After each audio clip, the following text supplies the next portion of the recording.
stepdad cons me out of my laptop, so I con him out of his car. Here's what happened. Subscribe to Am I the Jerk on YouTube and hit the bell for notifications.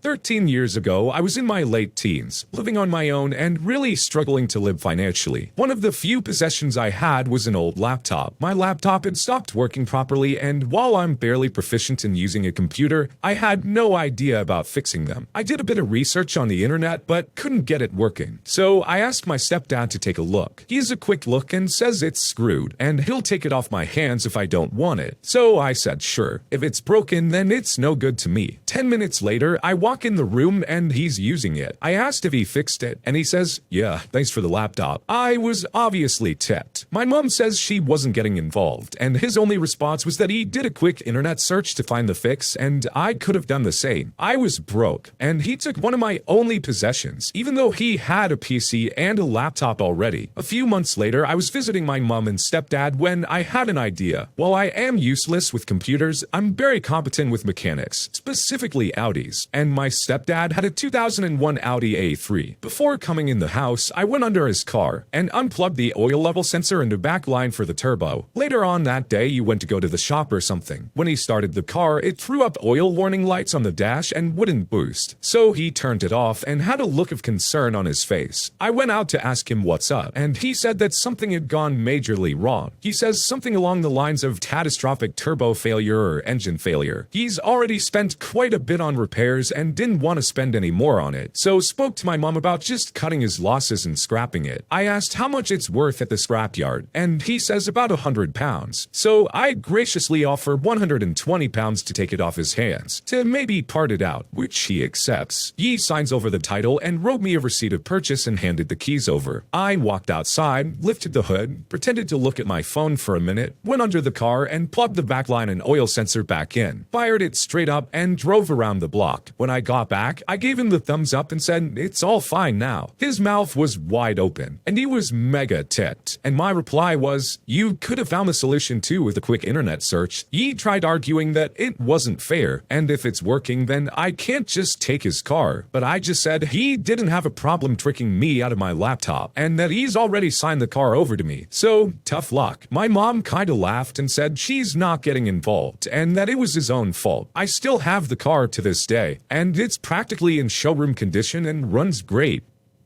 I would think as soon as you said that to him, he'd understand exactly what was up. He knows what he pulled with the laptop. He knows this is the exact same situation, except now the shoe's on the other foot. He already knows how it worked out last time. It's gonna work out the same way this time. And you've got all the official paperwork to prove that that car is now yours. I agree with your mom. He brought it on himself. Personally, I would have just taken the laptop back, but I guess you wanted to do one better.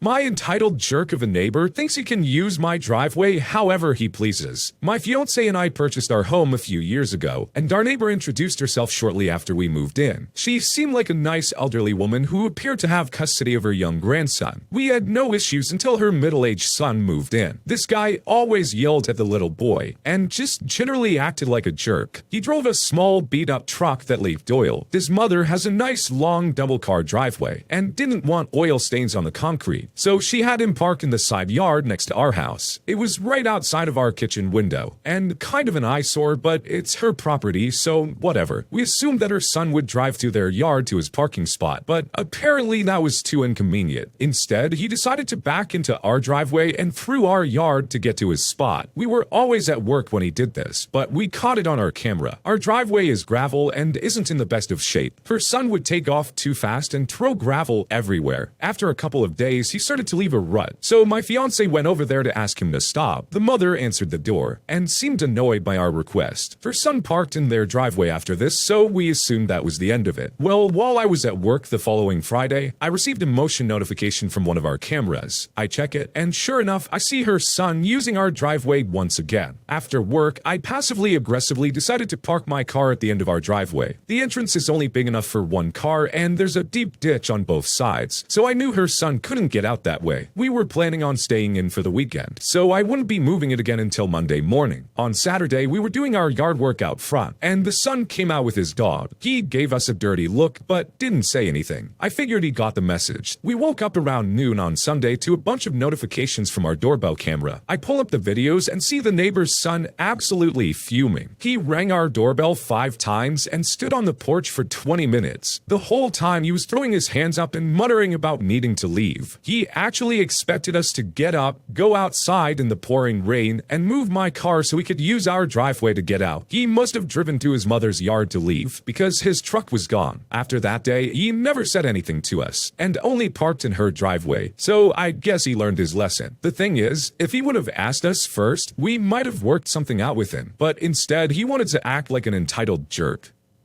Sounds like, bottom line, this guy just needs to get a new truck. That would probably solve all the issues at hand. You'd then be able to park in the driveway at least, and this wouldn't be a problem anymore. Regardless, there's a problem when you take it upon yourself to just drive across your neighbor's lawn on a regular basis. Like our original poster said, if he had come forward and asked, maybe something could have been worked out. But he saw fit to use their driveway and lawn as he wanted, which just isn't right. It's not your property. You have to have respect for your neighbors.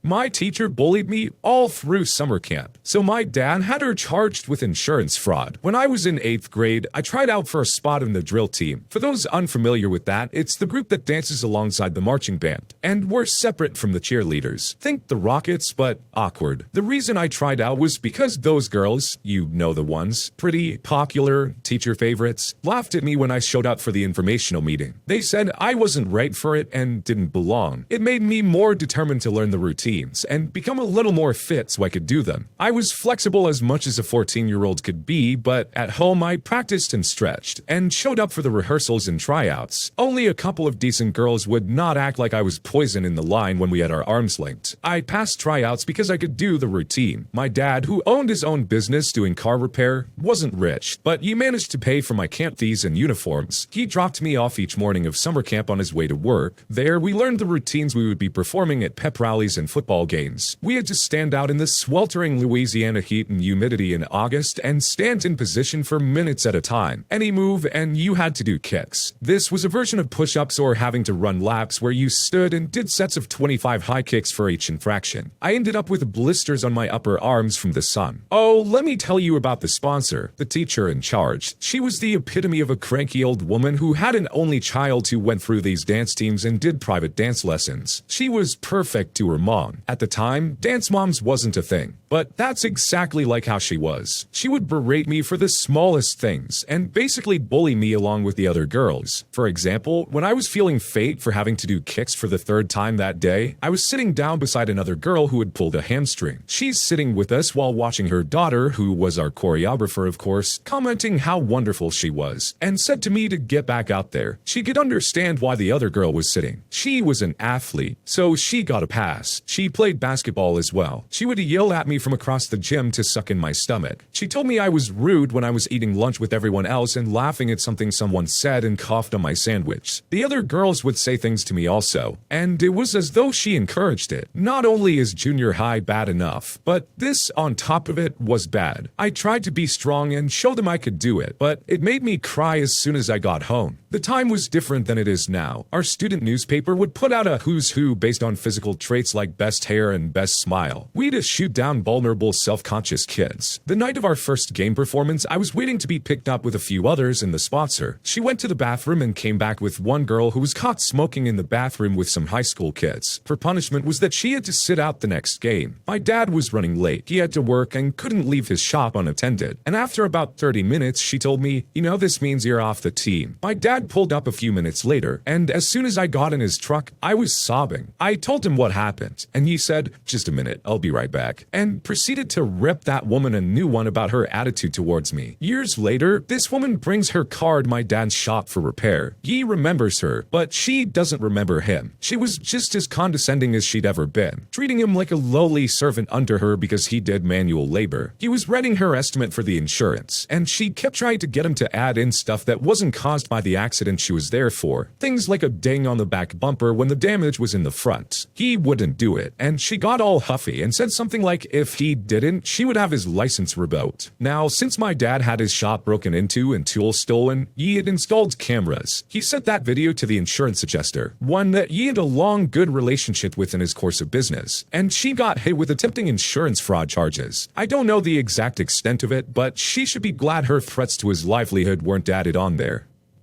Of course, a woman like this wouldn't remember who he is. You always hope that they learn something from an interaction like that, but here goes to show they never do. They continue to be the crappy human being they always were. Even without the initial story of her being a horrible teacher and bullying the daughter, I still would have reported her for insurance fraud. Why should I lie for you when you can't even show me common courtesy, let alone having the extra knowledge of what a jerk you actually are? Times may have been different and traditional beauty standards may have been more enforced, but that doesn't give you the right to bully a 13 or 14-year-old. They're going through enough crap in their life at that age. They don't need an adult being a jerk too.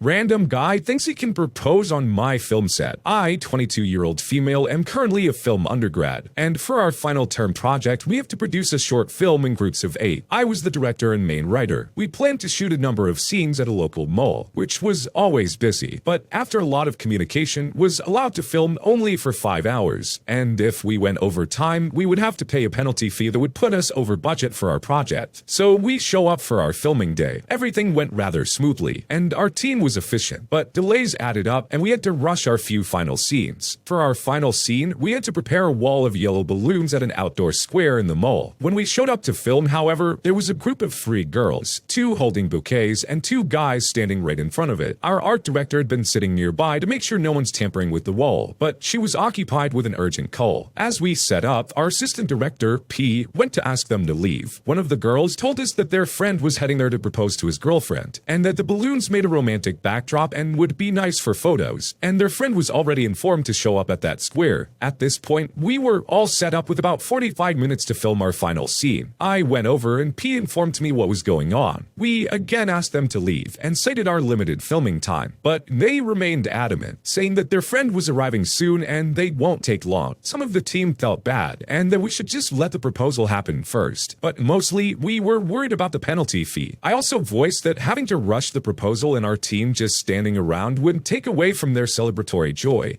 Plus, we don't have time for them to take photos and stand around and celebrate. I went back to ask them to leave, this time threatening to call mall security. The 5 of them got agitated and started yelling at me. P and our art director, G, came running, and we were trying to calm them down when their friend and his girlfriend show up. He came running over and asked what was going on, and after he learnt about the situation, started yelling along with his friends. All the while, his girlfriend was standing around awkwardly, having heard our argument, and their proposal now essentially ruined. Mall security showed up after G called them, and they very reluctantly left. We managed to finish filming the scene and cleaning up all our sets without any trouble before the given time. When I got home, I told my family about what happened over dinner. My mom and sister agreed with what we did, but my dad thought we should have let the proposal happen, saying it was a pity that we ruined the guy's proposal, and that it was our own fault for not properly allocating our time. Am I the jerk for not letting the guy propose on our film set?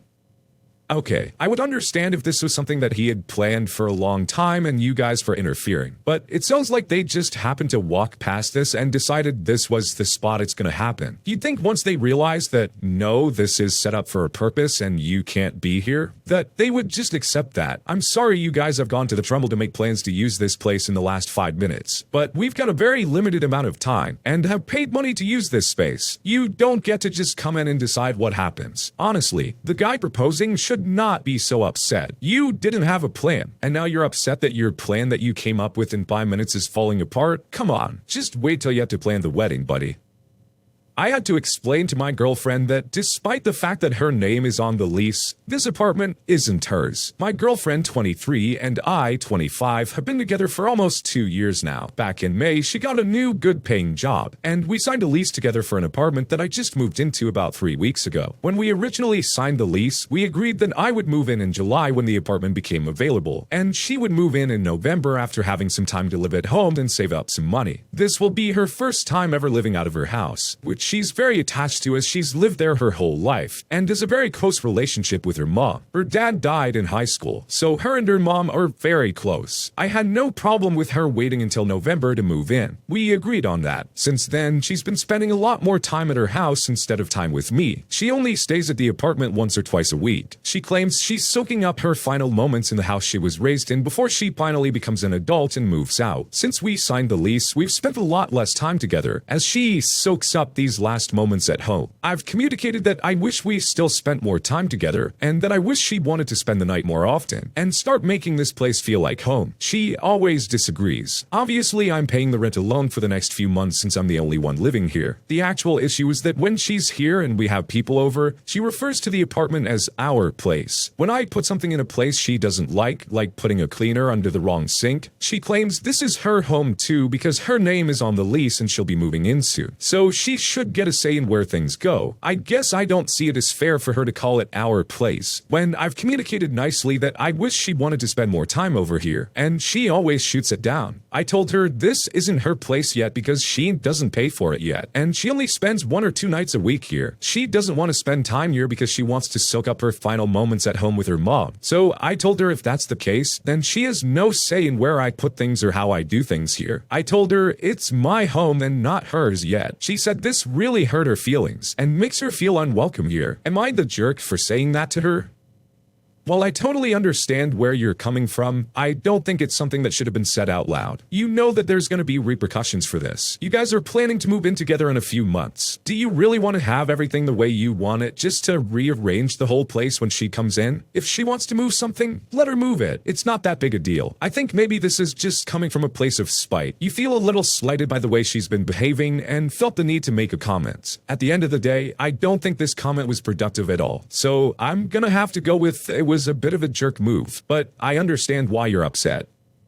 I told my family to get the heck out of my house after they told me I should break up with my boyfriend after his sister just died. I, 28-year-old male, have been dating my boyfriend, 29-year-old male, for almost 4 years, and we're planning on getting married soon. My family and I have had tension because of my relationship, as they didn't want to accept me being gay. They eventually did, but I've still never fully forgiven them. My boyfriend is usually the happiest person around, but his sister, who's always been his best friend, died last month. He's been a mess for the past month, and I completely understand, and I've been there for him. He was there for me when my cat died, and considering his grief is most likely 100 times worse due to losing his sister who is known his whole life, I want to be there for him completely. My family was at my house a couple days ago. I thought it was going well until they started saying how my boyfriend was being so dramatic over all this, and that I should break up with him. I started seeing red. Thankfully, my boyfriend wasn't there to hear that, but I was furious. I asked them if they were being serious, and they said they were. I told them to get the heck out of my house and to leave me alone until they were ready to apologize. They stormed out, and everyone is ticked off at me, but I honestly don't care. All I'm focused on right now is being there for my boyfriend. That said, I do kind of feel like a jerk because they claimed it was for my sake, but I'm not sure.